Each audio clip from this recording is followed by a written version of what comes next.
interaction. Don't be intimidated. So you can stop if I want to use any terms in Arabic that you might not be too familiar. This is your chance to just raise up your hand and say, can you just elaborate a bit more? Feel free to ask questions. This is going to be, there's no right or wrong questions, by the way. So no question is less, right? So just ask anything that you wish to ask, and priority will be given to the people who are not Muslims, lah.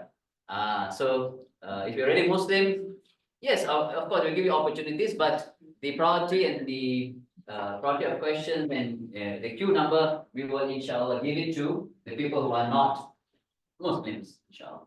Inshallah means if God wills. So I'm using certain terms already because I'm so used to it, right? So inshallah means if God wills. And Muslims are attuned to always relying upon God's final decision to make anything happen. So if you hear your friend saying, can you come to my house tomorrow? And then a friend replies, inshallah, then you know what it means, if God wills. But sometimes it's confusing. Is it inshallah yes or inshallah no? Both we put our trust in God that tomorrow we're not sure what will happen. So maybe I can make it if God helps me to come. And tomorrow is a mystery. I'm not sure if I'm going to be alive or not. So good. Alhamdulillah. Alhamdulillah means thanks to God. All praises to God. Okay. So yeah, get used to it. So today we'll be discussing with you a central theme in Islam. A central theme in Islam, and even across anyone who wants to be religious in that sense, want to connect to the divine, or some sort of understanding of something bigger than yourself. The common similarity between religious people is to find out clarity about this word called God. And Islam also is very consistent and places a lot of emphasis on achieving clarity and certainty about this concept of God. So we have a total of 4 sessions. Try to attend all 4 of it because each is a build-up over the other. Come on in. Latecomers pay a small fine. Just take a seat.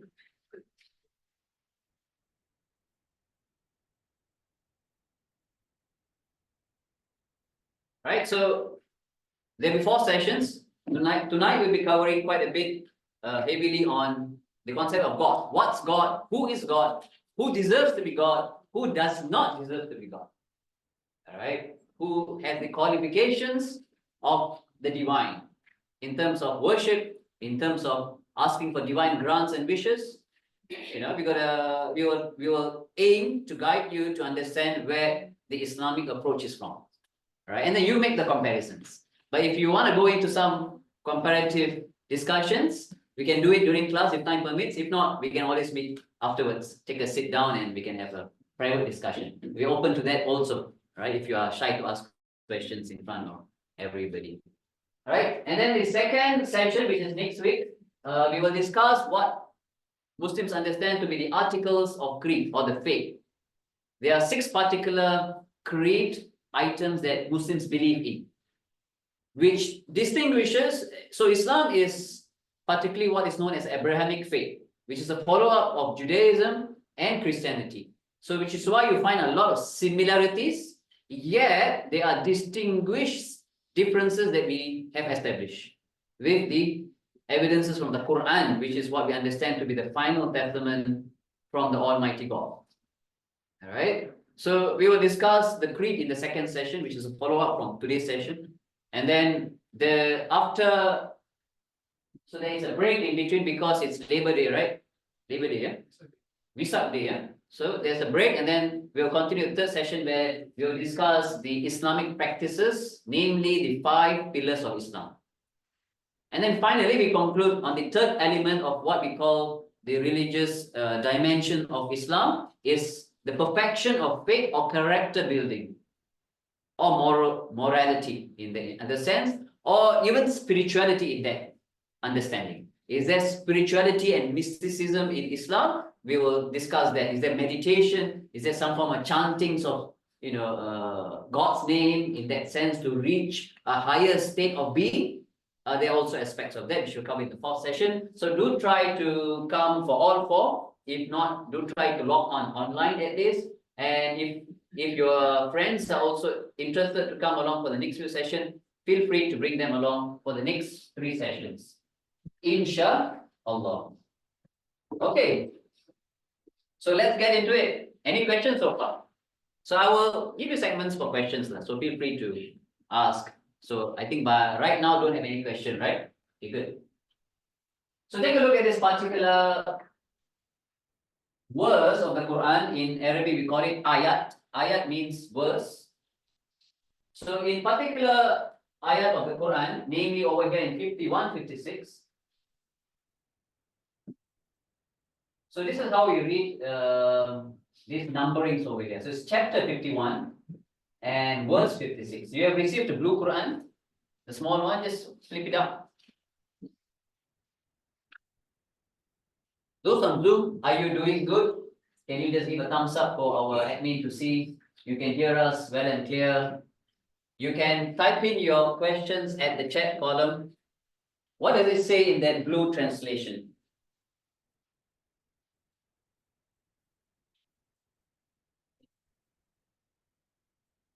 So learn how to decipher the Quran. Chapter 51, verse 56. In Arabic, they call it Az-Zariyat. What's the English translation for Az-Zariyat in that book?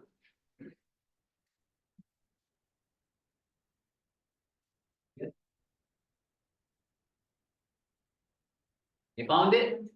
We also invite you to explore the Quran for yourself. Let the Quran speak for yourself. So yes, it's a bit, you might see it's a bit daunting of a book, so many pages, but you do not need to do it in a very chronological way of doing things.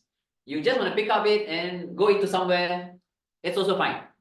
So the Quran is not meant to be read like a storybook from page number 1 to page number 100. You can do whatever or however you feel like jumping into any particular chapter that inspires you or captures your attention. You can just jump into it and then try to see if you get some wisdom or some clarity about that subject matter that you are interested in, right? So we invite you to carry that handbook, which is sponsored by the Muslim Association, right? We used to work there also. So thanks to them also, we received a few books. And the second book that they have provided us with is the Prophet Muhammad's book, which some of you have been flipping just now. So we invite you to explore these two plus the other books that has been provided to you also. But that there are two main sources where we get the Islamic injunctions from. Number one is what we call or understood to be the eternal word of God, unchanged word of God, which is the Quran. But the one in your hands is the English translated version. Because we do not speak Arabic, we are not native Arab speakers. So there are many translations available while also having the preserved one in Arabic, and it's still accessible for you and me. Word for word, how it was supervised and recorded during the time of Prophet Muhammad. We can just learn Arabic in a few years. You and me can access the Arabic one too. But because we do not have the capacity of the language yet of Arabic, we refer to the translations for now, right? And you can decipher some wisdom for that. We invite you to explore the Quran as well as the life of the Prophet Muhammad, who has been commissioned to receive the Quran from Almighty God. Okay, so in this particular chapter of the Quran, it says, "Mama khalaqtul jinna wal insa illa liya'budun." God mentions in this chapter, namely, what is the purpose of you waking up today? Why are you alive today? And why you are alive for another day tomorrow? Inshallah, if God allows you to live one more day. Why should I live another day? Why should I live another year? Why should I live another decade? Is it I wake up, I go to work. Now, most of you may be in school. I go to school. Eventually, you graduate. You find a job. Maybe after a few years, you get married. And maybe after a while, you get some children. You get a house. You get a car to move around. And then you get a house. And then what? 60 years, you wait to die? Is that your truest potential? Is that what you have been designed to do? That's it. You wake up, go to work, and then you feed some children and your husband or your wife, and you decorate some walls in your house, you go and sightsee a few occasions here and there, and then you wait to die. Is that your truest potential, really? So in this session, I'm gonna maybe give you an identity crisis at the end of the day. But really, you need to think. You need to think. We need to think, right? What am I? Why am I alive today? Is it to go to school, to SMU, to NUS, and NTU, and wherever you are from? Is it to wake up and go to work, drag myself to work and stare at a screen for 9 hours at least to close some deals, and then come back home tired and then repeat? Why am I doing this routine job daily? Whether it's school or it's work or you're a homemaker or whatever is it? It's day in, day out the same thing. Isn't it boring? Is that the truest potential of your life? Is that what life is really worth? So God mentions here and He gives us some guidance. You know, the highest potential of your existence, and why you're breathing and living and continue to live another day, is because you came to know the highest intellect, to know your truest potential, to know your origin, and to know your destination. Right? And everything here has a purpose. The projector has a purpose. The iPad has a purpose. The recorder has a purpose. Everything has a purpose. Even a chair has a purpose. And it serves its purpose very well. So you got to ask yourself today, now, what's my purpose? Like, why am I doing what I'm doing? Am I just submitting blindly to what the system has put me into? Study hard, get a good degree, get a diploma, go and find a good job, earn a lot of money, after that settle down, and then what? What's next? There's got to be more. And I invite you to expand your mind tonight, right? And think about these questions I'm going to pose to you. So God mentions over here, He created jinn. There is a species or a genus of creatures which are called jinns. These are called genies in English, right? Now, in the Islamic tradition, Satan, or Shaitan as we call it, Satan, he is not what we understand to be a fallen angel. He is what we understand to be a jinn. A jinn and a human being has free will. We can choose to do certain things. We can choose option A, we can choose option B. Right? Angels, which we'll cover next week, angels are created without any free will.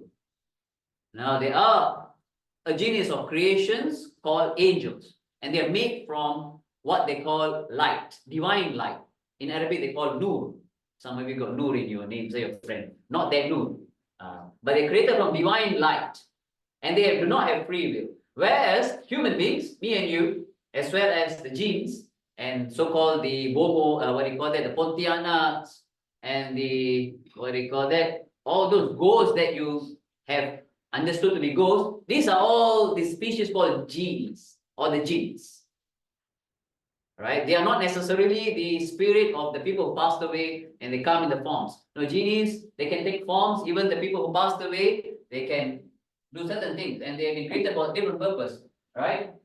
So we have been created first and foremost to know our origin. Who started it all for us? Upon whom are we depending upon? Now, slowly we will bring you to the next question. Yes. There's a question from Zoom.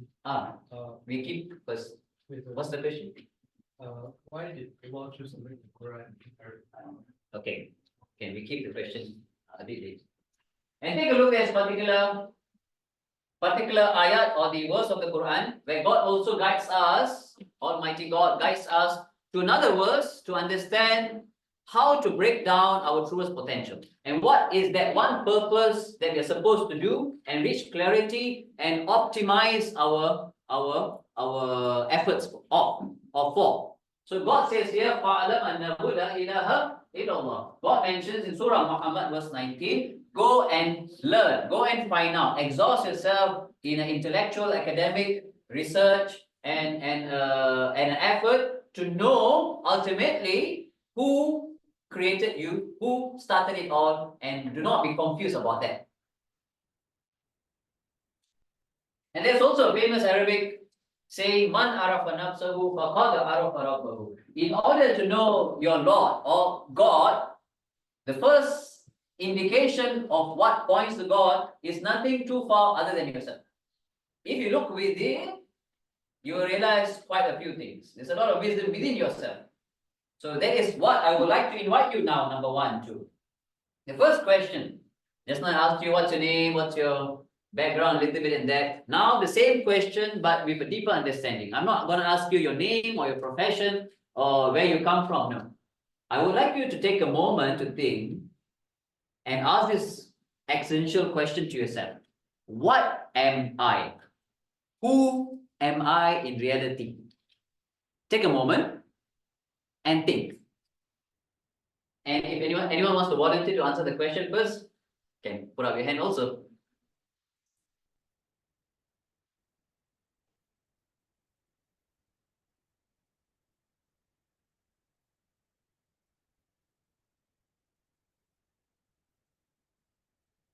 Ready to answer the question? Who wants to go first?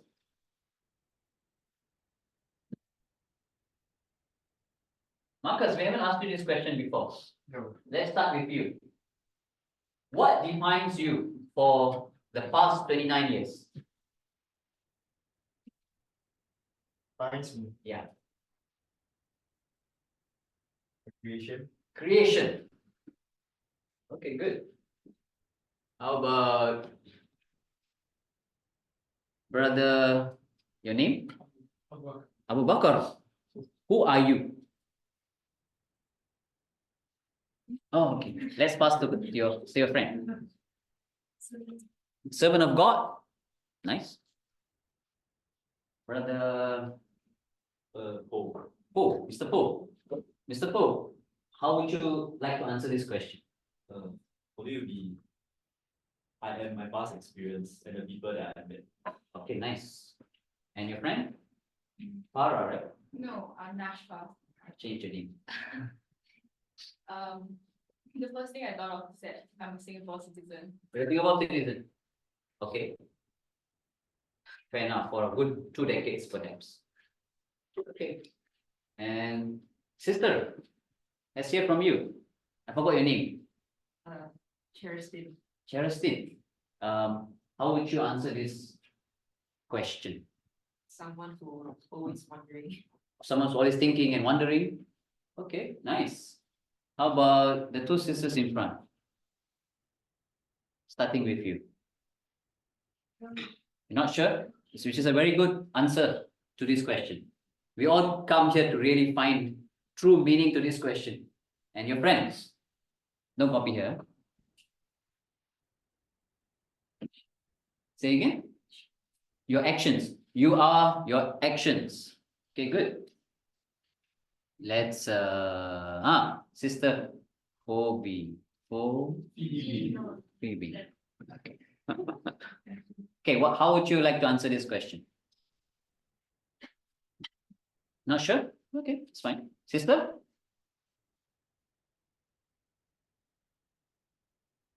Okay, yes. Okay, and it's very consistent. You always remain a human being until we, okay, that's very consistent. Sister? Yeah. Why? Your past experience, what you do. Okay, good. I'm a doctor. Why my sister? You're a daughter. If you got to choose one, which one is consistent? Confused already, yeah? You got to choose one. I'm a wife. You're a wife, but you also a daughter at the same time. After you also a mother, perhaps in the future. Inshallah. Inshallah. Okay, good. Adam, we haven't asked you this question. I'm over. You're a? You can never know. You never know. What you know is what you perceive yourself as. Okay. Other people will perceive you differently. Okay. You don't know how other people perceive you. Okay, if you can put it all in one word. You can never know. You can never know. Okay, good. Interesting. Let me break down the question. Good answers.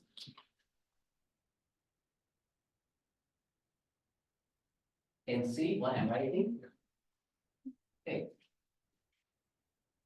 So Marcus is 29 years. How come I know so much about you? Marcus is 29 years, right? I think most of you are also below 40. Right? Anyone above 40 here?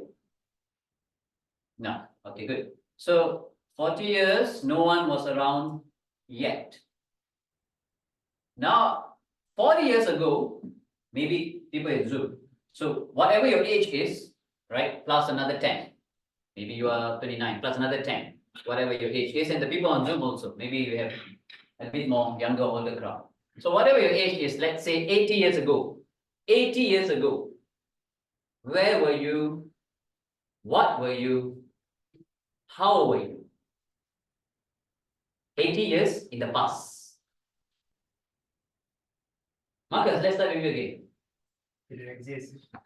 Do you remember as explicitly how and why and when? No. Sister, how about you? What's your name?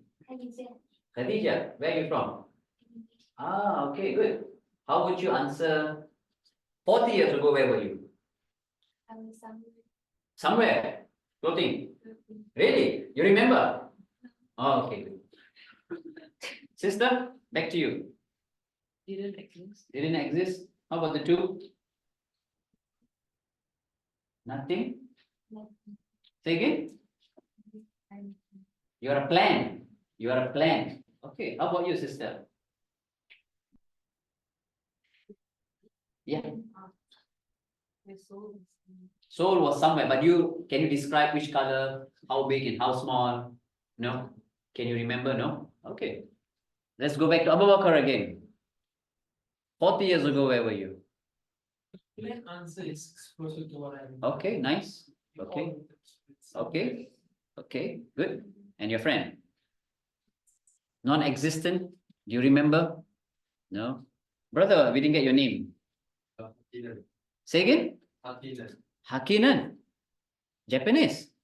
No, the name itself is Finnish because I was named after F1 driver. Ah. Okay, your parents must have been very passionate about F1. Okay, good, good. I believe you're Muslim. Yes. Yeah. Okay, so 40 years ago, do you remember your explicit details? No? Okay. Let's jump into the history. We didn't disturb you yet. Sister first. You were in heaven. You remember? No. Brother? Missing. Missing in action. Okay. How about you? Waiting to be created. You got few number. Okay. Okay. Nice. Nice. Okay. Let me guide you to a few more helping questions. So 40 years ago, I think based from the responses from many of you, is it safer to say, I'm not sure exactly, I can't describe explicitly where was I 40, 50 years ago, 80 years ago? Is it a safer answer? I also can't remember exactly if you ask me to describe scientifically or rationally or logically, I'm not sure. Right? Fair enough. And do you guys, can we come and reach a consensus that one day we will die? Oh, try. Touch wood. But it's a reality that we have to face. When we speak about death, is there a consensus? Logically, biologically, we have to die? Must death necessarily be a scary thing? Not necessary. If you're prepared for it and you know where your destination is going towards, you'll be suffering from anxiety attacks when you know that you're not prepared. You haven't packed your bag. You did not renew your passport. And then flight is an hour to catch. You miss the check-in time. Then of course you will be anxious. But if you are very certain with evidence-based information that I know where's my destination, I'm going to Malaysia tomorrow. I need to pack, I need to get my stuff done. And I know how many days I'm going to stay there. So I'm going to pack my luggages, appropriately. Would I feel anxious? No, I feel excited. That, oh, I'm going on a vacation for a week or two. Or are you going to go overseas to study, how much you need and stuff like that. Now, we have reached a consensus that one day we will all die. On average, 60 to 70 years, and our life expectancy has been increasing in Singapore because of, advanced healthcare and stuff like that. Maybe 100, maximum 90. How many of you want to live until 100 anyway? I think seven decades is good enough time to say bye-bye, right? Enough. There's so much stuff to do here, so much difficulties. And the more older you get, and you don't want to be a burden to other people also, right? Anyway, so how many more years have you got left on your life bank? Whatever I'm discussing is directly connected to you. It's not divorced from you. So if you're asking me, why this guy come here and ask me all these funny questions? No. We're asking everything related to you and everything about you. So let's start with Marcus. Will you die one day? Yes. And how many more years exactly? You are not sure. Sister, will you die one day? When will you die?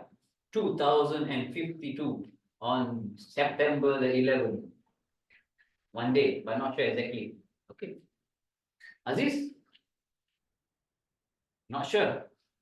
Sister? Don't know. Sister? Not sure. Abu Bakar? Adam? You'll die at 95. I wish. You know exactly? Explicitly? By the date and the time and the second? If not, I want to learn more things from you. How about sister? Will we die one day? You agree with me? Okay. The three musketeers at the back. Will you die one day? When will you die? But we're talking about you. You should know many things about yourself. So is it exactly your life? That's question number one. If you say this is my life, absolutely, then you should know when your life is going to be ending. But we're not sure. How about the brother beside you? When will you die? At which age? Exactly. In the seconds and the days. Not sure. How about brother? No. Sister, back to you. Do you know? Not sure. Sister, how about the two sisters here? No. Anyone in the room can explicitly tell me exactly on this date, time, month, year? No? So is it fair to say, also don't know, or 不知道? 真的我不知道. So let's talk about now. We don't know where we started. We're not sure where we're going to end. Then let's find out things whether we really know things about ourselves now. Still talking about things related to you that's deeply affecting you.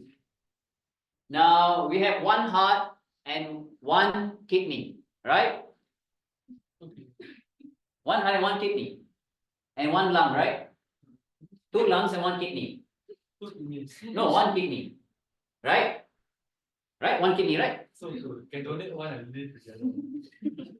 Some of you confused already. So we got one pair of kidney, one pair of lung, that makes two, but one heart. Heart, we all know only got one. But we live as though we have two hearts. We want everything in that small little heart, which is why you're getting very stressed out and very anxious. No, the heart, you can't have too many things. And there are certain segments in your heart, you cannot put certain things too deep because when it's removed from you, it's painful. Heart breaks, they call it. When you put someone too deep down and then you trust that person too much over their true value and they abandon you, you feel heartbroken. How many of you got heartbroken before? No, all of you good, huh? All right, so let's talk about now. So we have already reached consensus. We have one heart, one kidney, one pair of kidney, one pair of lung. How many bones in your body?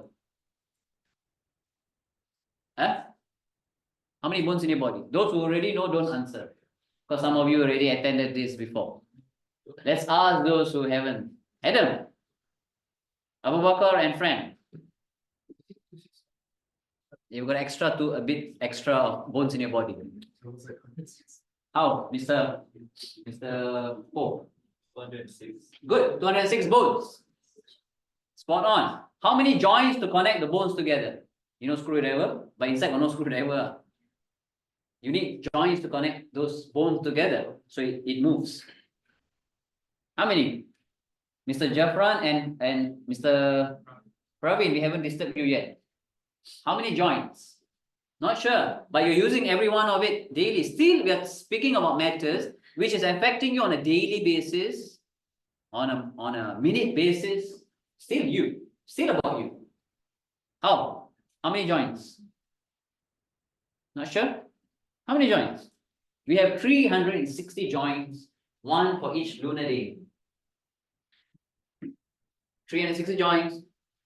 Why are we discussing? Is this a biology class? No, still we're talking about you. Really. Now, how many times does your heart beat a day? You say heart beating. But we are quite oblivious of it because the silencer, this engine, it's very powerful. How many times does your heart beat a day? Anyone's heart not beating? No, right? Everybody heart's beating. How many times? On average. A person, a normal person, a healthy person's heart. Someone Googling, how many times? Yes, you got the Google answer?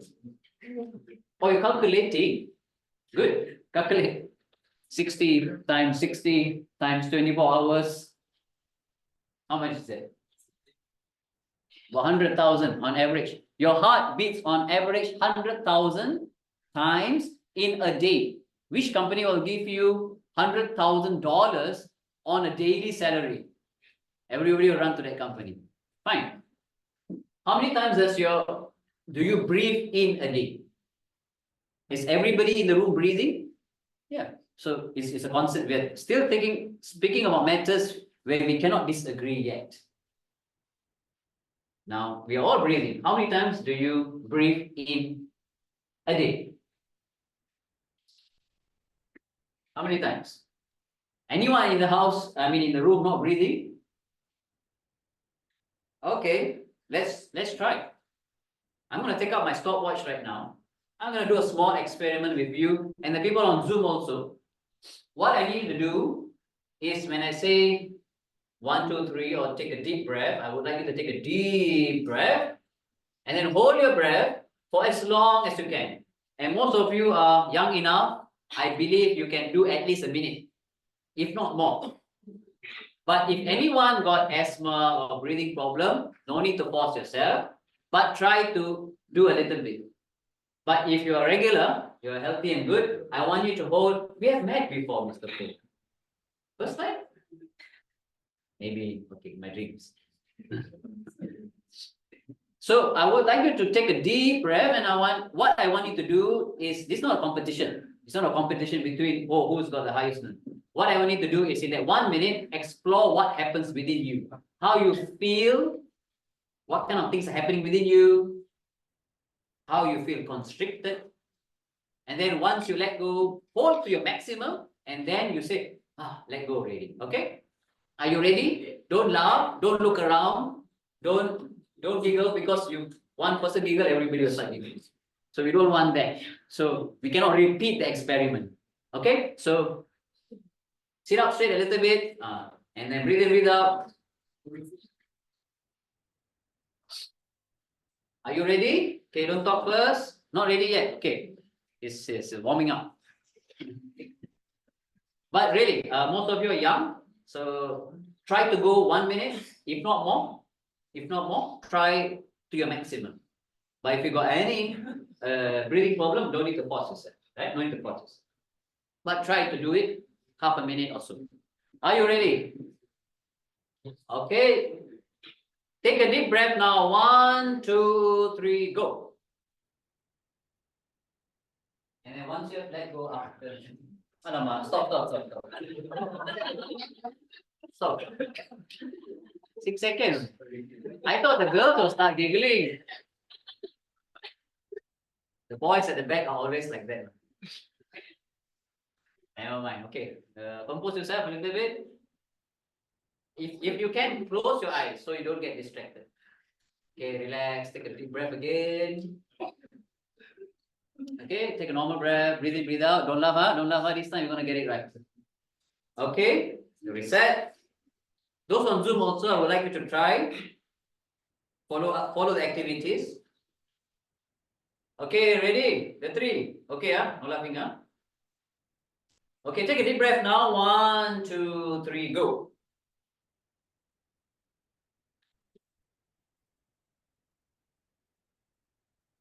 Hold.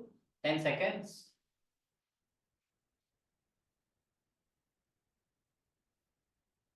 15, good. Doing good. Continue. Hold it. Aim for a minute. 22. Hold some more. Don't let go. 30. Some more. Push a bit. 35. Good.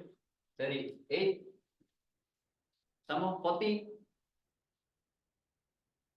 45. Doing good. Okay, good. For 50 seconds, some of you. Good. Some more. 55. Push yourself a little bit. Some more. 1 minute and a half. Let's go. 1 minute. Good. Some more. Some more. Okay. Let go. Let go. 105. Good. Some of you holding. Hold. Hold. Some more. 110. 115. Who's still holding? Raise up your hand. Okay. Continue. Continue. Let's see. Continue. 120. Good. Hold. Some more. Who's still holding? Who's still holding? Okay. Down to the 3, 4. 130. Continue. Amirul, continue. 35. 135. Good. 136. Wasim and Amirul and Aziz still in the track. 145. Who's still holding? Jafran. 1, 2, 3, 4. Amirul, let go. Adams going on. Jafran, let go. Wasim and Adam. Wasim and Adam. 2 minutes. Oh, Wasim, how many long you got? 2 minutes. Still going. Oh, not bad, huh? Swimming, Okay, good. How many of you at least got 1 minute? How many minutes? Okay, 1 minute. You got 1 minute. Why didn't you continue, sister? You couldn't, and then your head was spinning. Some more. So you had to take a breath. You had to take a breath because. Okay, good. Sister, how many seconds you? Okay, why did you continue for 5 minutes? What's that? Allah, may God give you a long life. Okay, sister, why couldn't you continue some more? 5 minutes, 2 minutes, 1.5? Because that's your limit. Because why did you let go of the activity? Because if I continue, I will be dead. You'll be dead because you cannot. Okay, Adam, good job. Okay, you compose yourself first. Mr. Po, you also did quite well, I think. Why did you continue for 1.5 minutes or 2 minutes? You need to breathe. If not, you will die. If not, tonight you might meet your end because your head was spinning. And we can't go without a minute of enjoying the luxury of consistent breathing, which we have no effort on our own. We are not even pressing any buttons to breathe. And then a minute goes, inside, was it feeling like constricted pain, and then you don't feel comfortable at all? Is that the same feelings that, yeah? Jafran, you did a very good job with Wasim. Wasim needs to take water already. Top up for next round. Jafran, you did 2 minutes, almost. Very good. Adam also. Why cannot continue 3 minutes for 5 minutes? Okay, you still compose yourself. I just want to sneeze. Oh, sneeze. Go ahead. Jafran, why couldn't continue? You couldn't hold it so you need to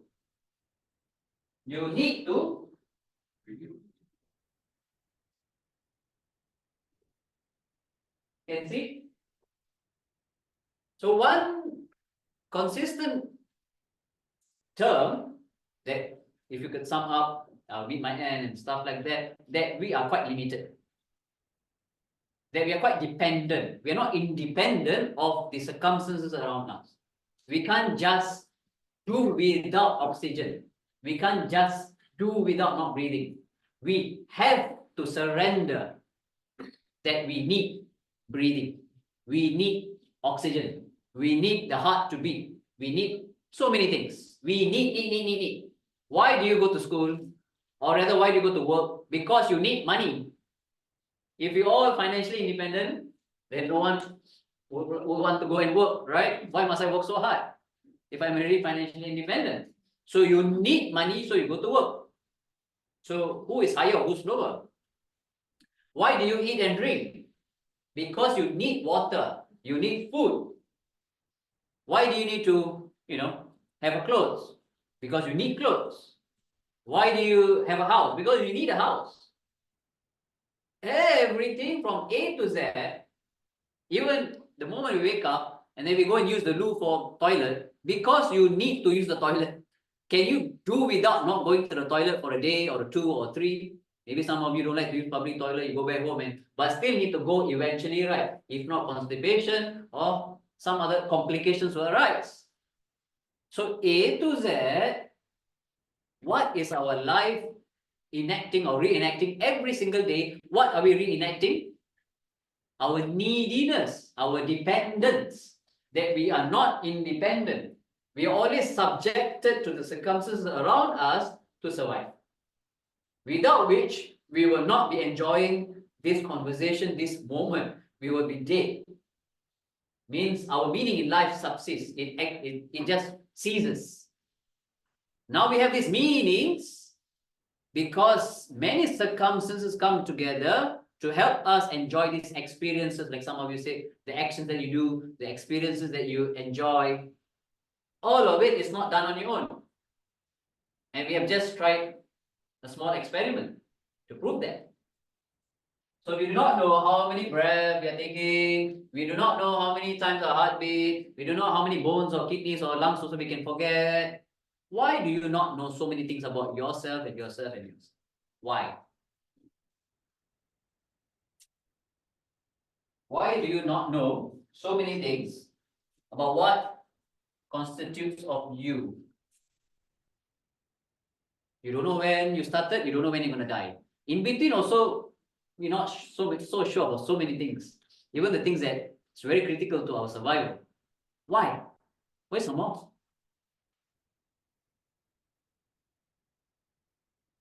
Abu Bakar, thinking. Why you do not know so many things about yourself? Mr. Ko? Now some of you using Android or Apple phone, right?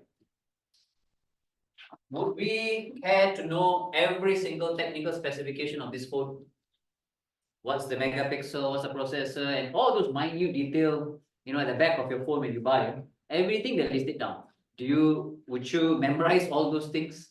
No, because we're just the end user. We are the end user using the phone to fulfill our tasks and our jobs and our entertainment and whatever. So we just buy the phone, it works, okay, it's good enough, I buy.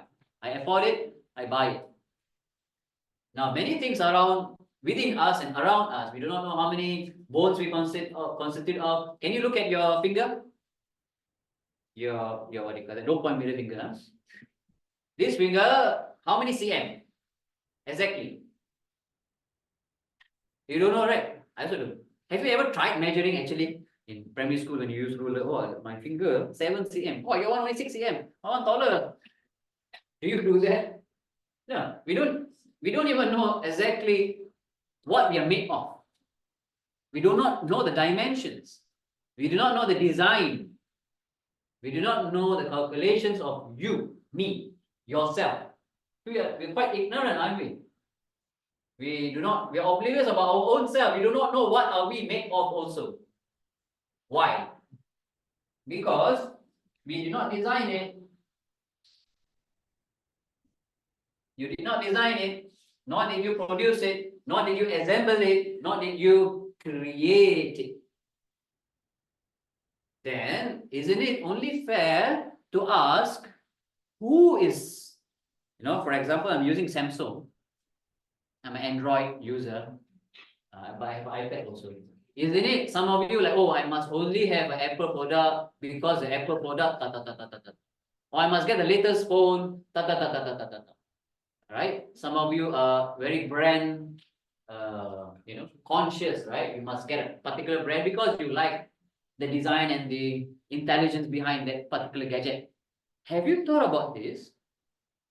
Hey, wow, this is so powerful. This is so complete. Shouldn't it be only fair that I find out who made it? Hey, who made this? Is that what? Samsung or Android or Have you asked about yourself, like exactly who? And look at us, we are not different at all. You may be Chinese, Malay, Indian, Filipino, Angmo, whatever so-called your ethnicity is. Look at us, 2 eyes. Some of us got 4 lah. Right, 2 years, 32 teeth. If there's extra additional information. We are on a regular set, we should have 32 teeth. Right, arms and legs. Is there any difference between a Malay or an Indian or a Chinese or an Angmo? Technically, no. Look at us, the design is the same. Just that same but different. Different variety, a little bit here and there, up and down. Here, this side also different. But technically, our faculties, our functions do not differ. Take a look at this chair that you are sitting on. Can we conclude and reach a consensus that SMU probably bought these chairs from the same factory because it does the same function? So if they bought it from the same factory, does it make sense that the designer is one and not two, if it all is the same? Following, right? So the next second question that I would like you to bring home today, who is God?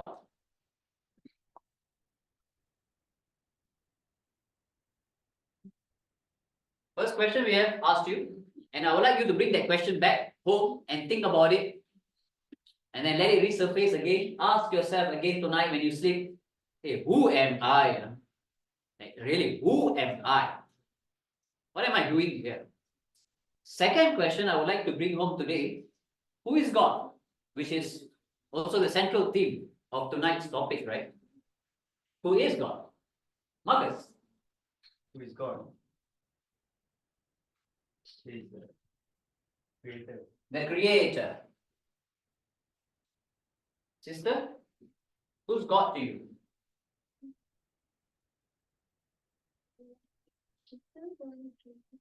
The one who is worthy of worship, the one who created you. Okay, nice. Sister, who's God to you?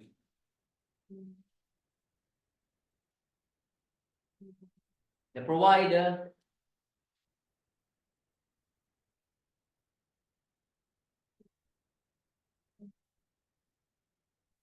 The guide, okay. The loving father. Abu Bakar.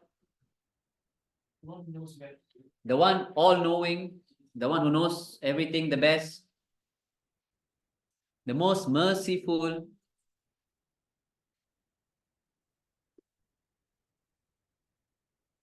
Not sure.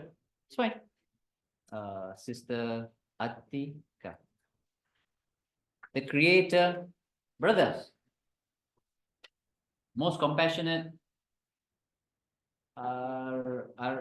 Praveen, the all-knower. Okay, Mr. Paul. The higher being. The one in charge of my faith. The one who's in charge. Sister, we haven't disturbed you yet. The one I worship. The one you worship. Okay, good.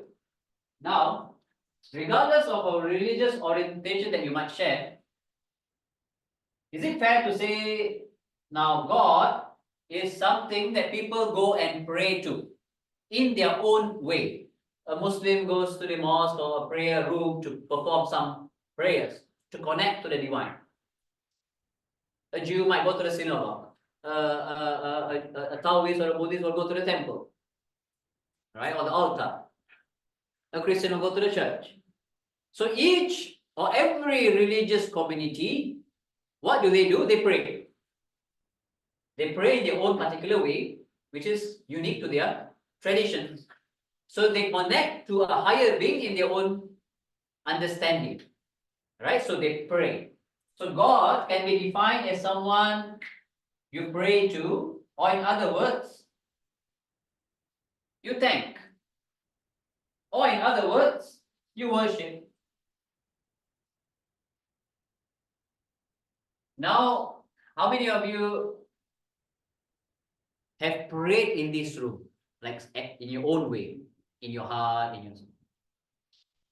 How many of you never prayed before? Maybe that's the other question.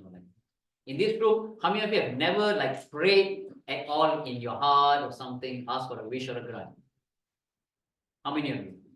So all of you have prayed in some way, like hoped for something, even hope. Yeah? Okay. So if you have prayed, what have you prayed for? Great health. You pray for great health, good health, okay? Mr. Abu Bakar again. I ease my pet. To, okay, settle all your affairs. Sister? Guidance? Sister? Everything. You pray for everything, anytime? Yeah, that's good. Okay, sister, back to you. If you have prayed, what kind of things have you prayed for? Tangible, intangible? Say again? Your grades. You're in SMU right now? Okay, good. Yeah, that's fine. There's nothing wrong about it. Pray for good success in your current affairs. How about you, sister? Good outcome. Good outcomes. Okay. Brother, beside, yes, you. Family and friends. Family. Okay, good. Mr. Fu? Health. Your parents. Okay, good. So in Singapore, people pray for all kind of things. Right? People pray for all kind of things. Some people pray for this also. Body Toto, one car accident also, they'll take a picture and then they'll say, oh, let's go and buy number. People's misery, people take joy. And then they want to get a quick outcome of that. People pray, right? You know? So people pray for all kind of things. Money, health, wealth, nothing wrong about it actually, right? Just that sometimes it's whether it's productive or not. Now, can we summarize that as whatever we have prayed for or we want to pray for, yeah?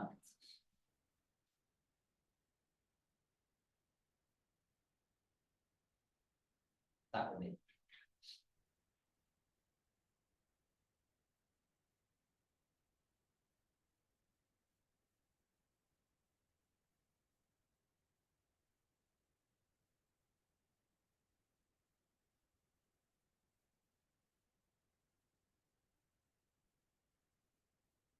Can't tap on the writing.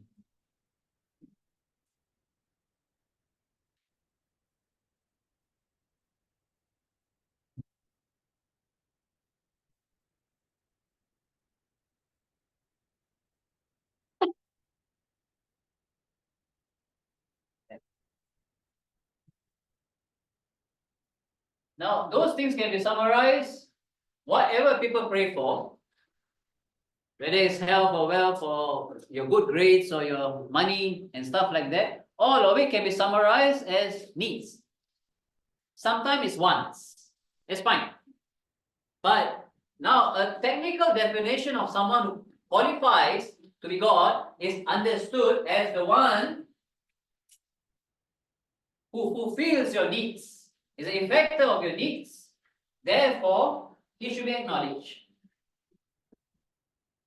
And then it works the other way around too. God is someone who should be acknowledged for helping you out with whatever you aspire for. Health, wealth, grades, money, good health, family, outcomes, whatever it is, they can be summarized as whatever you aspired for. So who is God? God is the one who has been helping you to fulfill your aspirations. Therefore, you should acknowledge. Now, for example, I say I'm in a critical situation. Marcus, I need $10,000 like tonight. I need $10,000 tonight. Can you help me out? Can you pay now to me? You say yes, confirm. So if you don't, I will be suffering a lot of this and that. So you say, oh, no, you are my good friend, my Akalia, my BFF, my blood brother. You say, nah, take 15,000 brother, for you take. So he transfers me 15,000, I settle all my critical affairs. Tomorrow or next week I come back. Then I say, Adam, thank you for helping me with the $15,000 in front of Marcus. Hey, thank you, you really saved my life. What is this situation? How will he feel? He helped me out with $10,000. He's my best friend. Adam is just acquaintance. In the room in front of him, I'm going to say, thank you, Adam, thank you for giving me the $15,000. What do you call this scenario? Huh? How will he feel? How will you feel? Underappreciated somehow? Hurt somehow? Not angry? Angry, confused? Hey, what's wrong? Sad? Dejected? What's this guy doing? I helped him out. He's giving thanks to another person. What's wrong with me? Correct? Isn't it unjust? Isn't this unjust? He helps me. I thank him. What does he expect? Does he expect immediate payment? No. But is this action correct? I come and acknowledge another person instead of acknowledging the one who truly helped me in a critical situation. Should I be confused? Is Marcus and Adam two unique twins that they look alike? No, they are so distinguished individuals. Marcus is Marcus, Adam is Adam. How could I be confused unless I'm mad or I got some, concussion in my brain I cannot differentiate between. I lost some memory. Who is Marcus and who is Adam? Now, how many birth mothers do we have? One. Maybe your mother got twin sister who looks like her. Even then, isn't it quite obvious that you can distinguish your mom from your auntie, even if they look alike? Can you go to your auntie and say, Auntie, thank you for helping to give birth to me and holding me in my stomach for 9 months in front of your mom? Is that fair to your mom? And then you say it seriously, not as a joke. Say, Auntie, thank you for carrying me in your womb for 9 months. Without you, I wouldn't be around. Was that fair? How will your mom feel? Is this logical even? Is this rational? Is that what a rational person will do? Is that what a responsible person will do? No. You will definitely be very concerned about your mom's feeling, especially all people. You wouldn't want to hurt your mom, would you? No, especially not in this regard. Definitely not in this regard. Because you know very sure there's only one birth mother. Even if there's an auntie that looks like your mother, still can distinguish who's your mom and who's not your mom. And if you go and say thank you to your mom, isn't this called unjust, unfair, injustice, wrong, illogical? Now, someone has been helping you out with 100,000 breath for your critical needs. Someone has been helping you with your 30,000, breath and 100,000 of a heartbeat. Someone is giving you eyes to see with and the power for the eyes to come up from. Someone has been giving you the years from which we are communicating and having meaning right now. Someone has been giving you life for you've been enjoying for the past 2, 3, 4 decades of your life. Yet we are confused about who is the one who's affecting my life. Doesn't make sense. Shouldn't we reach clarity about, hey, who is this person without my permission gave me these parents? Did anyone ask you permission or did a consultation with you that you get to choose your parents? Did anyone remember having a council meeting? Hey, which parents you want? You want? What kind of nose pictures you want? What kind of ears you want? How much hair you want? What's the size that you want? What's the IQ and the EQ that should be inside you? Do you have any remembrance of that?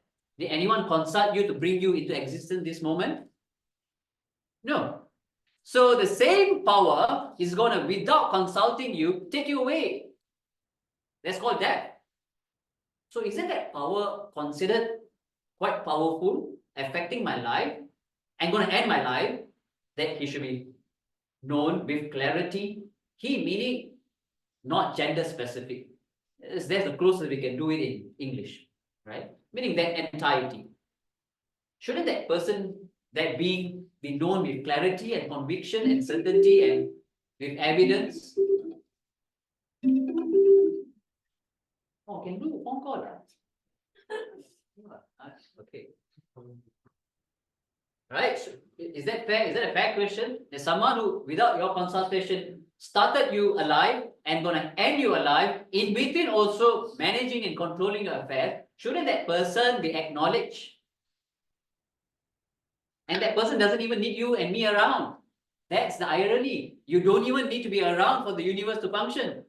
The universe will continue revolving and life will go on. Even if you're not here now, life will go on for everybody. Nothing's gonna change. Your job, somebody will replace it.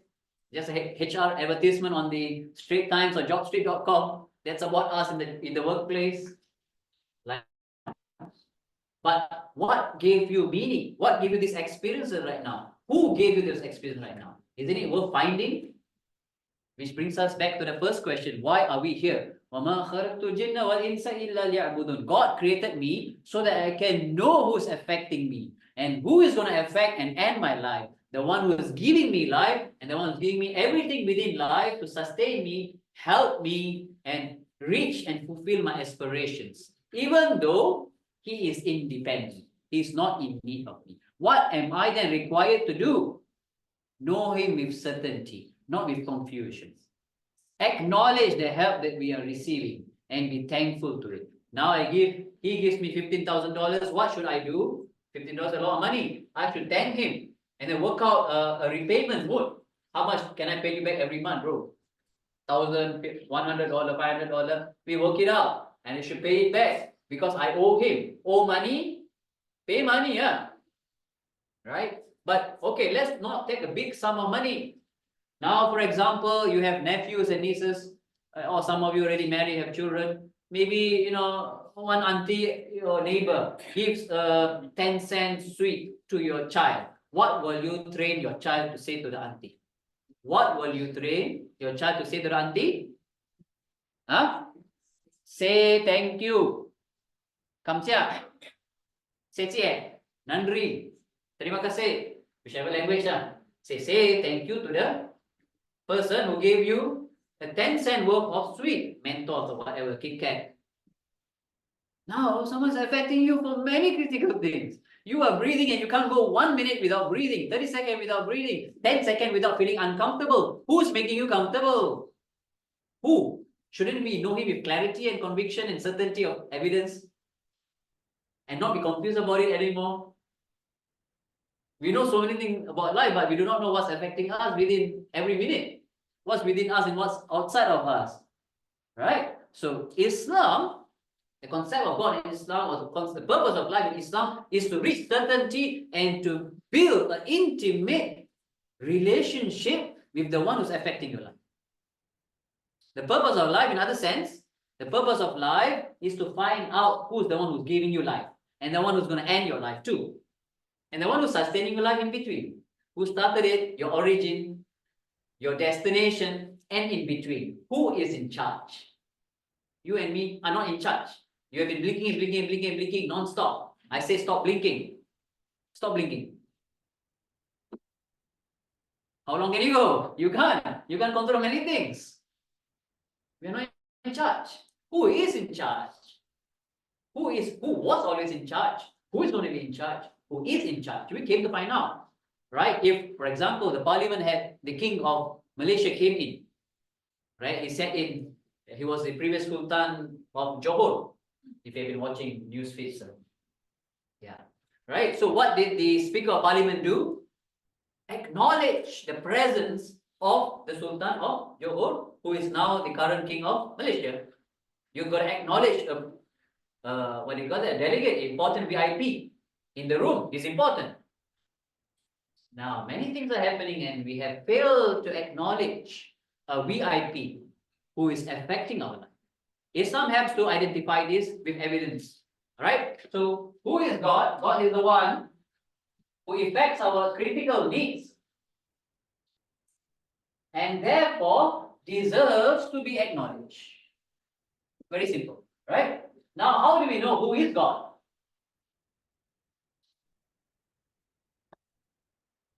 God has necessarily 13 attributes. What's the time now? I need to catch up. 15. Okay, give me a few minutes. Then we stop for Q&A. Now, someone who qualifies to be a doctor, does he need some qualification? Can anyone who read a book about medicine become a GP at your regular neighborhood? You wouldn't go to the doctor, would you? You would definitely go to the one who is recognized by the health board and everything, right? They need qualification. Now, anyone who claims to be God, you need to ask yourself, does this person really deserving of the qualities of God? Is he really the one who started me and continue to sustain me, and the one's going to end me? I shall not say thanks to no one except the one who is sustaining me. Why should I give thanks to someone who doesn't deserve it or has nothing to do with it? So in Islam, the concept of God is to find out with clarity and evidence who is the one who is the opposite of me, who started me, who is independent of me, but the one I am dependent upon, I'm in need of for every breath. In the hundreds of thousands, I need him. In the 30 of thousands, I need him.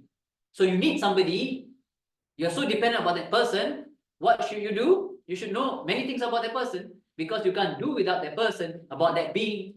Now in the Islamic tradition, there are 13 attributes which is extracted from the Quran that qualifies God to be God. Anything else can't be God. Number one, he needs to be necessarily existing. He needs to be necessarily existing. What's the biggest proof that God exists? Can you see? Is it? Maybe I'll send you the. Are you guys in that Telegram group? Okay, you can come out the Telegram group. We'll post you all the slides. It's there already, and some other extra information. How do you know God exists? How do you know God exists? Does God exist? Is there even God? How do you know? You are the biggest proof that God exists. You are the biggest proof that God exists. Because you didn't choose to be here. Someone chose it for you. What's that force? That force is called God. In Arabic, we call him Allah. That force that forced you out into existence must necessarily be around first. That's why you're here. You are not the first. You just came 30 years ago, 20 years ago. Right? Many people have been around for thousands of years, if not more. So the force that is necessarily existing. Now, have you ever in your room, when nobody around, speak to yourself? Do you speak to yourself sometimes? Wow, today very hot, but nobody around. Only people who are xiao will talk to themselves. Right? But you are not shouting talk. You're perfectly fine. That's why we are in this room. Why are you speaking to yourself? Sometimes you visualize, okay, today I want to do this and that, and people like to, prep themselves up. Why do you do that? When nobody is around. Because you have been designed to communicate with the one who always hears. You have been designed with an innate nature to communicate with the one whom you are dependent upon. And we, human beings, we always like to communicate with people. Right? No man is an island. We always like friends and family at least. Even how introvert you are, at least family, you have somebody that you confide in. We have been designed that way to communicate to people, to help each other out. So on a higher plane, you always have been designed to communicate with the one you are ultimately dependent upon. Who is that? In English, we call him God. In Arabic, we call him Allah. What is the definition of Allah? The one true being, the one true independent being. That's the simple translation. Now, number two, he must have not have had a beginning. Therefore, must not have an ending. Anything that's a beginning and an ending is not God. It's a creation. Creation is new. God was always there, eternal. He doesn't have a beginning, nor have an ending. Next point. He is free from needs. He is independent. Anything that has a beginning and ending and is not free from need cannot qualify to be God. Because why? For example, in some tradition, people worship saints and gurus and prophets and man or woman even. Did a man and a woman or even the animal kingdom or the plant kingdom have a beginning? Did it start somewhere? Yes. Therefore, did it die? Yes, it died. Therefore, it's subjected to life and death. It needs life and death. Right? Some people worship, again, the human kingdom, or animal kingdom, or the plant kingdom, etc. Do all these men who claim to be God, or people made him to be God, did they eat and drink? If they ate and drink, we and you and them are same. We need food. We need air. If you are in need, how can you help me with my needs? Following. Why should I then thank you? Because you are not the one who is independent. You can't help yourself. How are you going to help me with my critical needs? You are not the one who created me and started me on. Therefore, whatever is in need, whatever ate and drank and died, cannot be God. Because it had an ending. Who's going to take care of me when it dies? Some people worship the celestial objects like the sun and the moon. Now, scientifically, many of you know things better than me. Does it have a beginning and ending according to science? The sun and the moon? Yes. The biggest thing in our planet or solar system is the sun, which is the source of light to our planet, etc. Right? But does it have a beginning and ending, and is it subjected to elements to survive? Yes. So it needs things to survive. How can it help me? Is it necessarily independent? No. Therefore, la ilaha. This can't be God. Who is God? The one necessary being. Moving on. And God cannot. Some people say God is not limited to anything. No, God is limited. He can't die. If God dies, it's not God.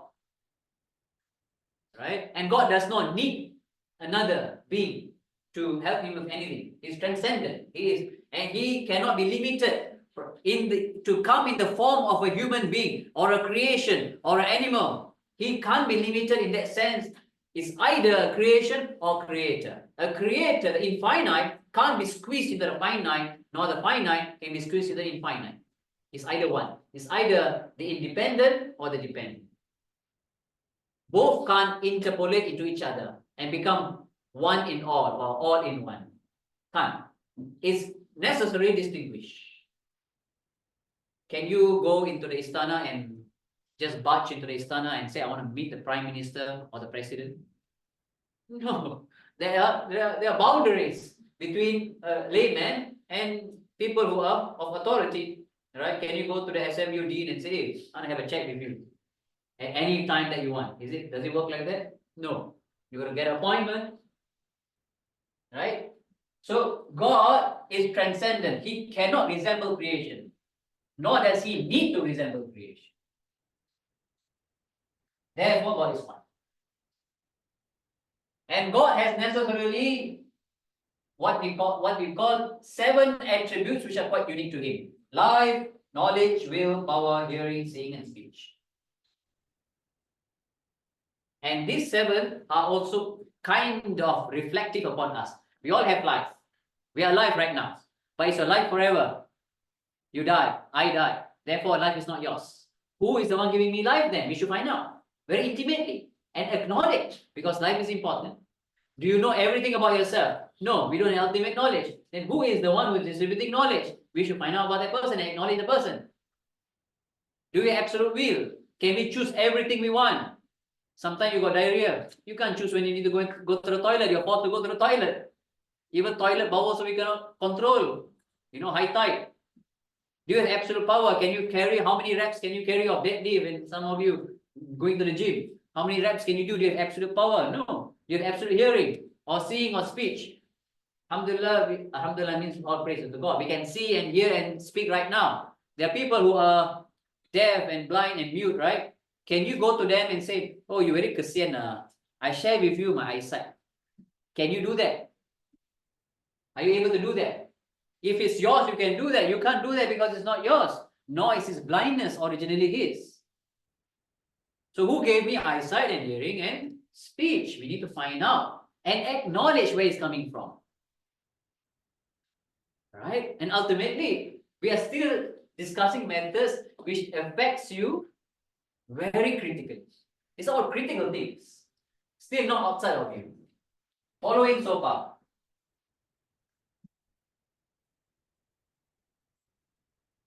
Now, I would like to introduce to you a few logical arguments before we open the floor for Q&A.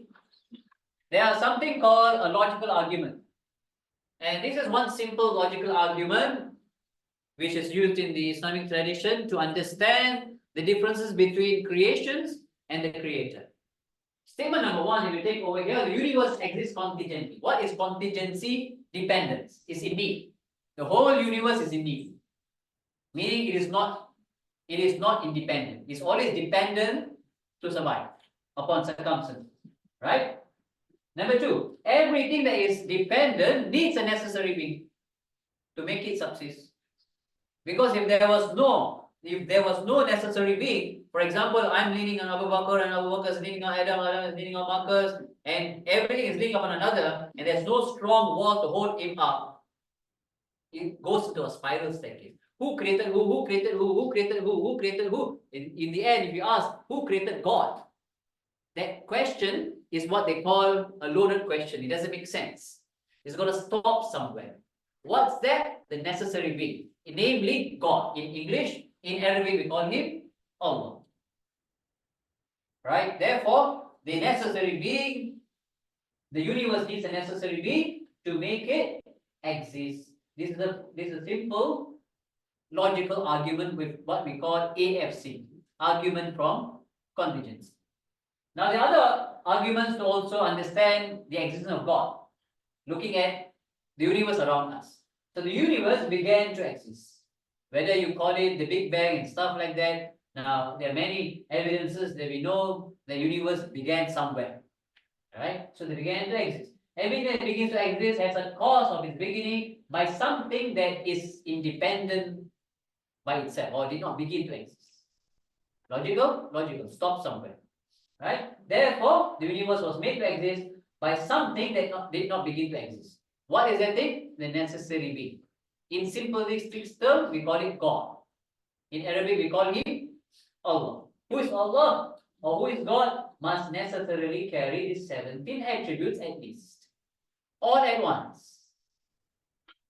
And there are other arguments like argument from variety. When you look at around you or even within ourselves, we are all human beings, but there's so many variety, right? So many colors and shapes within us.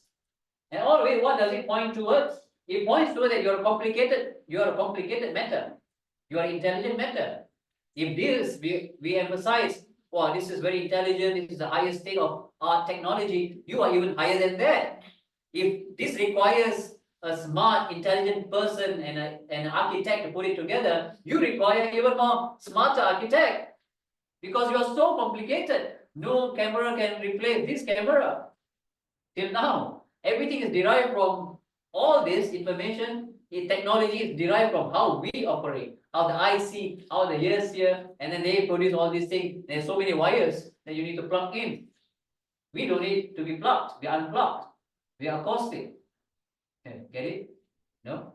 Never mind. Right? So therefore, the variety in the universe could not be produced by involuntary cause. Therefore, who started it off with its agency, meaning its will and its force? The necessary being. There's another argument called the argument of design, looking at the design around us, even the design of the ear or the design of the eyes. Very complicated design, very smart design. It cannot be chance. If chance was so powerful, then chance is God. But we are not chance. We are not just mere chance. Some people say, oh, this is just chance. I believe in everything. Oh, I'm a free thinker. It just happens like that. No, be responsible. Think. Your truest potential is to think. Like think hard and find conclusion. Because for your assignments, you find conclusions. You write arguments, right? And you present to your professors that, no, this is my basis of my argument. And give me a grade A or B or a C for that. Now find yourself. Find meaning about yourself. Within yourself, there's so many things to think about, right? So what does variety point towards? Again, towards a knowledge full, all-knowing, like just now some of the brothers and sisters mentioned. Is pointing towards somebody who's very knowledgeable, who started it all, who started you and me. Find him with certainty. With that, a Muslim is someone who first understands God, which we will cover in the next two sessions, the creed, right? And the perfection of your faith or spirituality, and the rest of the, what do you call it, the practical practices of Islam. First and foremost, what's a Muslim? Who's a Muslim? A Muslim is not the one with a Arabic or a Malay baju kurung or a hijab wrapped around the head. No, a Muslim is the one who has identified where he or she started, who is affecting the life this moment, and to what destination you go back to. A Muslim is the one who has understood the reality between the relationship between ourselves and the universe. And a person who has understood that acknowledges and submits his will to the will of the intellect, the highest intellect, or the creator. That person is called a Muslim. In your heart, if you have understood that there's only one God, you're technically Muslim. But there's two parts to it. Second part is to acknowledge that Prophet Muhammad, who is among the prophets who were commissioned by the same Lord, who commissioned Jesus and Moses and Abraham and Noah and David and Solomon and all the way going back to Adam, Islam or Muslim acknowledges all of them all, but we acknowledge them as prophets, as creations, that they cannot be divine in that sense, that they are not God nor part of God. There is one clear, consistent message that we understand. Where? From the Quran. So we believe in all of them being commissioned prophet, carrying one consistent message. Worship your creator alone, do not worship creations. Whether it's the human kingdom, or the plant kingdom, or the animal kingdom, or the mineral kingdom. Worship your one true Lord who created all of these kingdoms, who is independent, right? Who is the necessary being, who is transcendent, who is one, etc. The 13 attributes that we mentioned just now. So a Muslim is the one when he wants to start understanding the realities between the universe and us, and he expands his understanding of everything. He acknowledges that God is the one affecting him and started it all. He submits, he surrenders, he acknowledges, and then he embraces an identity. Now I am someone who is ready to forge a relationship of thanks and acknowledgement to the one God alone. I shall not say thanks to no one else who's not deserving of it. I shall say thanks to the one who is helping me truly for every breath that I take, for every beat of the heart, for every sight that my sight falls on, for every ear this moment you're hearing, and everything that's affecting our life on a minute basis, on a millisecond basis. Who is helping you and me this moment? A Muslim says, La ilaha illallah. When someone has understood that, we use this formula, what is called the first pillar of Islam, the Shahada. And we testify and we bear witness. Ashhadu an la ilaha illallah. We bear witness, we testify, we identify ourselves that no one else is worthy of worship, nothing is worthy of worship except that one true God, the independent, the one who is a necessary being, the one who is free from needs, the one who doesn't have a beginning nor an ending, the one who is giving me life. Coming back to the same question I asked you just now. Who are you? Who are you now? Answer the question. Who are you? How, Mr. Poe, shall we start with you? With this set of information, how would you like to refine that answer just now?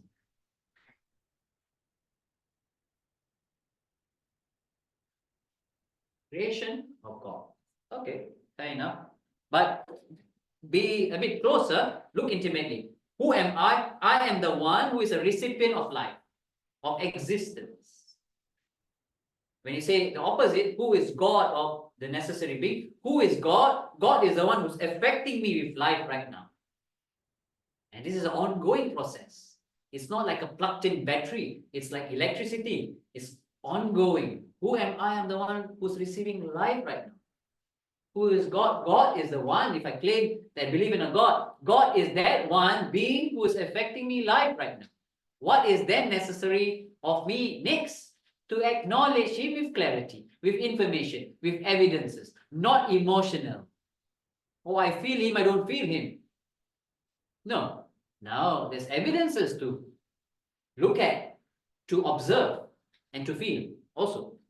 right? So a person who is ready to be a Muslim declares this Shahada. And we invite anyone in this room who is exploring Islam, if you would like to take the next step to become a Muslim officially, spiritually, we can do it together now. Anyone in this room would like to recite the Shahada and embrace Islam, maybe you're really studying about it and you want to do that, let us know. Anyone? No problem. Alright, so it's very simple. There is no other procedures to become a Muslim other than proclaiming this with evidence, with information, with certainty in the heart. And if you really believe in it, like there's only one God, technically you're already Muslim. Meaning someone who submits to the will of God, someone who's understood God very organically, without superstitions, without emotional fluctuations, without fairy tales and telltales which is just passed down from old. And then you're ready to take on the embarkment of that repayment mood correctly and properly in accordance to the creditor. He gave me things, I need to pay in accordance to what he wants, not what I want. We all claim to love God, but love must be responsible. Yes, you can get married and everything. You say, I love you, I love you, I love you. But then there's responsibilities after that marriage. You're going to do certain things, she's going to do certain things. Right? There's responsible. There's responsible faith. There's evidence-based faith. Right?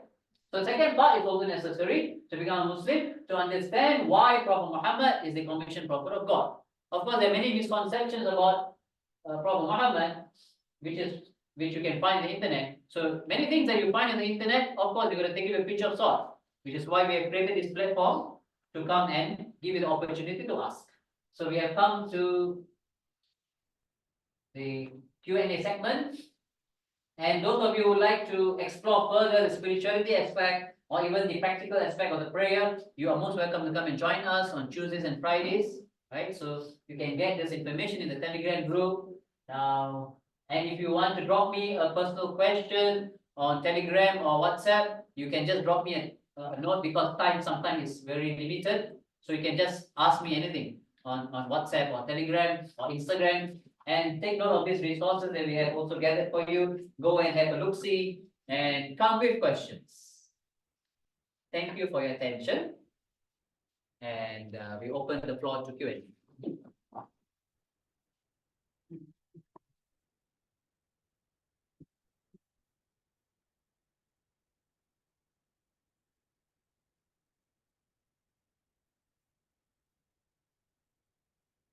So, thank you, Ustaz, for the insightful sharing. As I mentioned, we begin our Q&A segment. Please feel free to raise your hands, and we will call on you to pose a question. Alternatively, you may scan the QR code on the screen to pose your questions on Slido.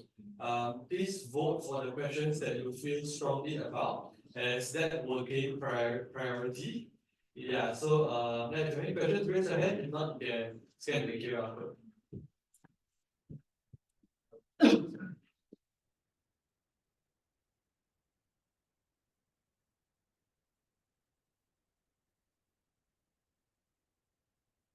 So thank you so much for your sharing. Really learned a lot. I just wanted to clarify one thing, or actually two things.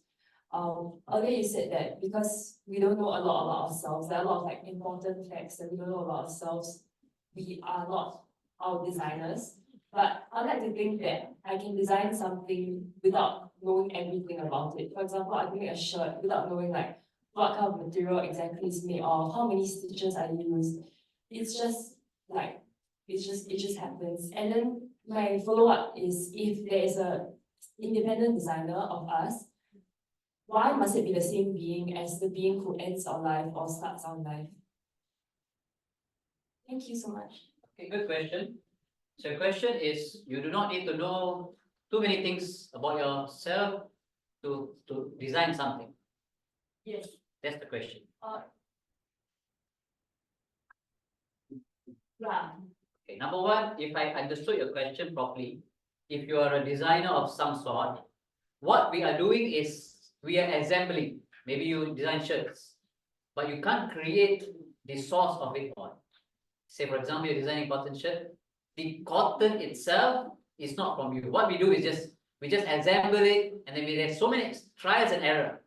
And that is already proof that we are quite limited because we do not know where's our end product, and we might change our creativeness, power, and stuff like that. So you do not know how your end product will look like. But that's not the same for the all-knowledgeable being.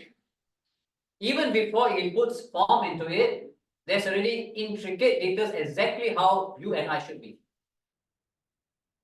Right? And if there were two powers intending to start your life and end it all, then if there were two ultimate greater powers, what's going to happen? Chaos and confusion. Who's going to decide who? If you had two mothers, what will happen in your household? One mother already, alhamdulillah. Right? If you had two supervisors directly, you need to go and approve leave. Is that going to be possible? One supervisor might like you, another supervisor might not like you. Who is going to approve what? If there are two prime ministers in the same country, what's going to happen to the country? You think politics is very clean? Of course not. Right? One will not like the other. There's opposition parties. What's going to happen to the country? Chaos, fighting, confusion, which we can see in the world around us. If there were two veto powers, what's going to happen? Not unity. Not unity within us. There will be confusion. Right? So necessary points to only one. If there were two, it would just be confusion. There will just be chaos. And many things relate in our daily life towards that. Everything is pointing towards what? Our two eyes. How many things are we looking at? Our two eyes. We have two eyes. But you don't see two of me. It's pointing towards one. 2 ears. Even though there's two, it's hearing one. 2 legs, but you can only go towards one direction. You can't go split yourself, like, Everything is necessarily giving you clear signs. Use your intellect and come to a conclusion from your observation that there can't be two. There's necessarily one. And one is easier to understand than 2 or 3 or 4 or many. If you're going to please 2 persons at the same time, ultimately, it's going to be chaos even for ourselves. How many people can we please? Difficult. So it's easier and more rationally possible to please only one, to thank only one, to submit only to one. And that's the consistent message of Islam. There's only one God. There can't be two. And looking at the variety and the design, everything, if you sit down and observe, points towards one. Like yourself, you are only that one person, even though there are many human beings. You are that one person. There's another one, there's no one like you, even though there are many human beings. I hope that answers the question. Next question.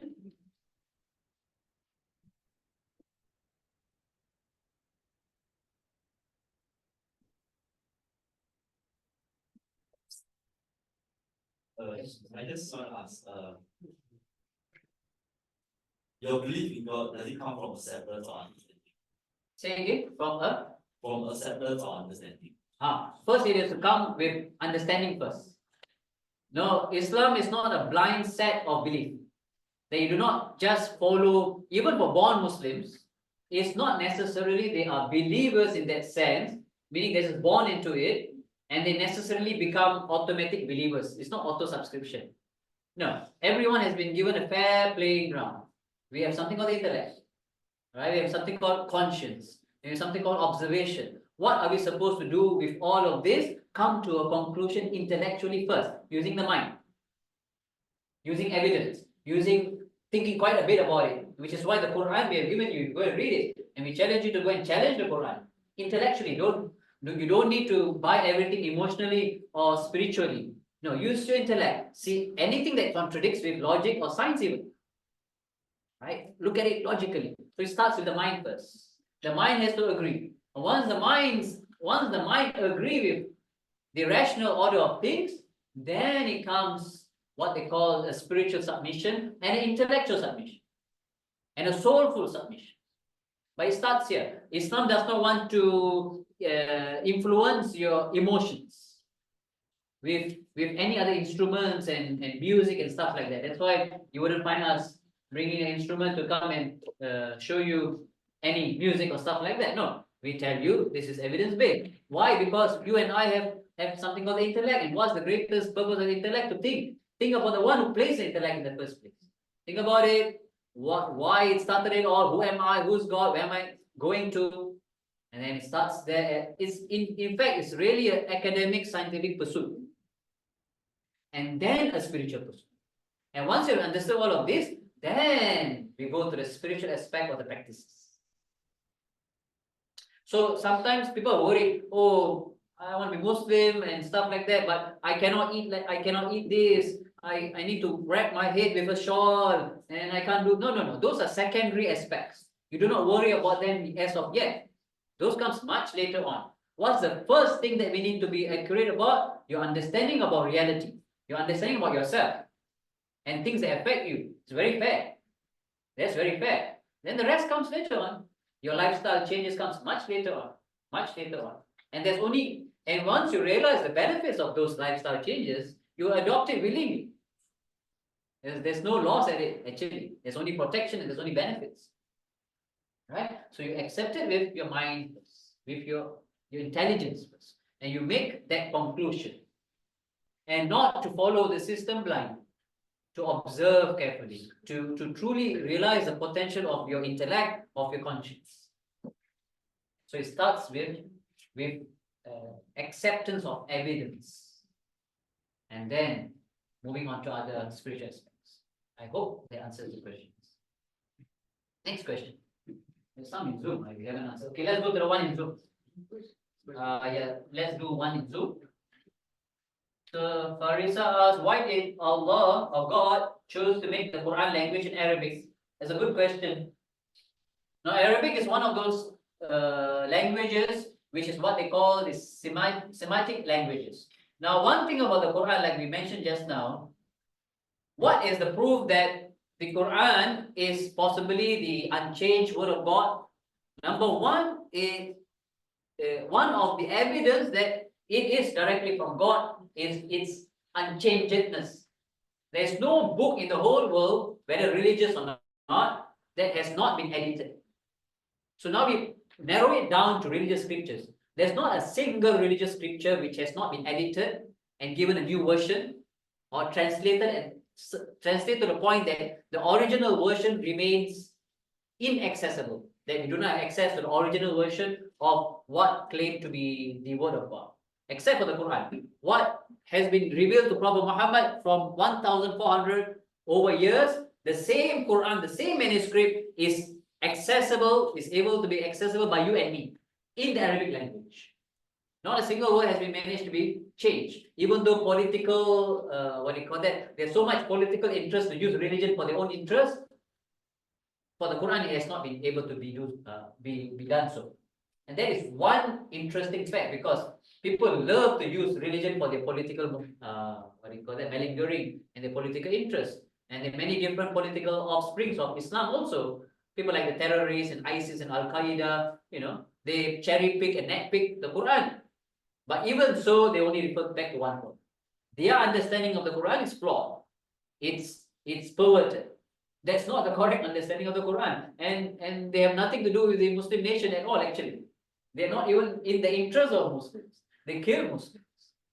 Right? So to claim that they are protecting the interest of Muslims is absolutely wrong. So do not buy every propaganda that the media throws at you. There's nothing to do with, you have so many Muslim friends. Do you see them going around killing people? Or claiming to, no, there's nothing to do with Islam. There's nothing in the prophetic tradition which says go and kill an innocent being or suicide bombing and etc. Nothing at all. Where do these people come from? Politics.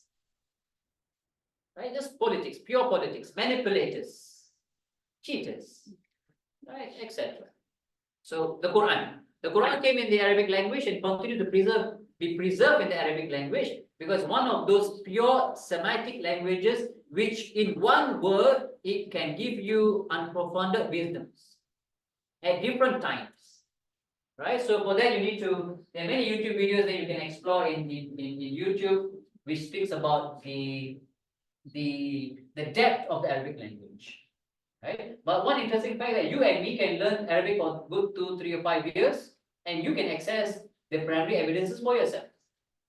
It remains accessible. not only for an elect group of people. In certain traditions, only an elect group of people will be able to access their scriptures.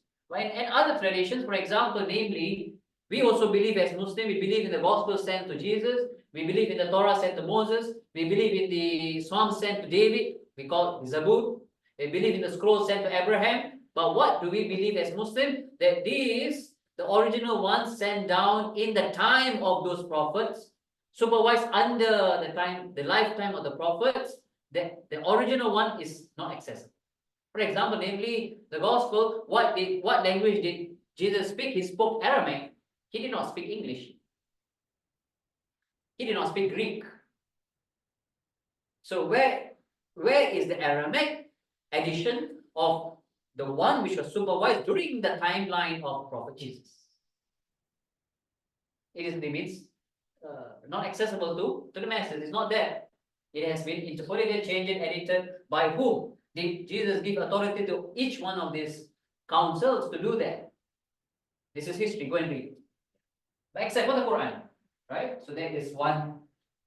Hope they answered that question. Okay, next one on slide.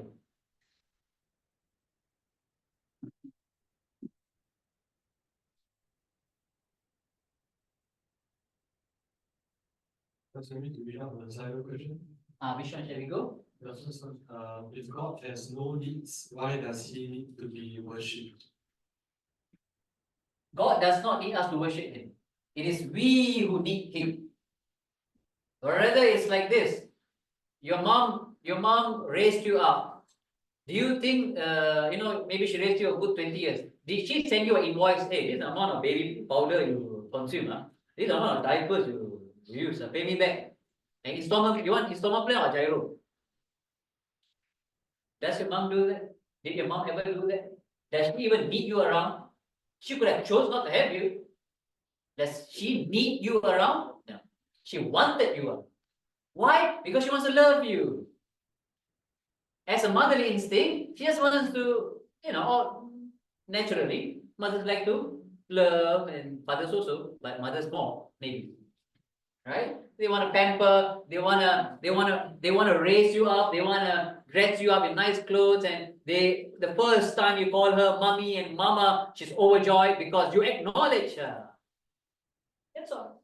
So, on a higher plane, God doesn't need us around. He doesn't need our worship. But when you, the source of all love, the source of all divinity, the source of all acknowledgement, when He loves to pamper you, He loves to give you needs, He loves to feed you, because that's Him. He's generous, He is all powerful, He is the most rich, He is the most merciful. He wants to shower all that overflowing mercy upon you and me. He wants to pamper you, He wants to raise you, He wants to grow you. And then He wants you at the end of the day, what does He want? Forge a relationship with me. Be filial to me. Like when you're all grown up, what does your mom expect from you? Money? No. Filial, love, piety, acknowledgement, respect. It's all intangible, spiritual in nature, in other words. So He doesn't need us to worship Him. He doesn't need us around. He wanted us around. He could have not want you around. It's love. It's love. Subhanallah. Right? Yes. Yes. In the interest of time, it's already 9. Maybe we can cover one final question. Okay, last question. Slido, there's the question, it says, I'm convinced about the presence of a necessary being. However, must the higher being translate to faith or religion? Why is there a need to have submission? I'm convinced of the presence of necessary being. However, must the higher being relate to a faith religion? Why is there a need to have submission? Now, when you say we have discussed that, maybe we break down the question, is there a need to have a religion to understand God? That's like you asking, must I come to SMU, then I can get a business degree? Why I cannot just get a business degree like that from the internet or shopping? You don't want to sign up for any institution, but you want to get a degree and you want to get a good job in Singapore. What do? You go to that particular institution to get whatever you need to do, whether it's SMU, NTU, NUS, right? So you get this evidences and this, what do you call it, as methodologies from your professors, and they train you and they supervise you and etc. And they give you the tools for you to go out into the workforce. So similarly, like that, how are you ever going to know which is the understanding of the necessary being without referring to primary evidences? You being a researcher, you need evidences. You need primary evidences. You can't always rely on secondary evidences. You need sources that bring you clarity. How are you going to find out everything by yourself? No, you go to school, right? So likewise, is there a need for religion? Yes, there is a need for religion, but which religion then should we subscribe to? The one that claims to be consistent from the necessary being. And what do? You compare. And what is the main central theme which points to organic religion that we like to call it? It must be organic. It must not be man-made. It must necessarily be from God. And what is that one key factor to determine first on a checklist whether this is truly from God? It gives me clarity about God. And the practices that come along with it must be consistent with the first point, which is the oneness of God. So yes, it is necessary to go and find a religion and study about religion and compare and eventually intellectually understand and submit or subscribe to one.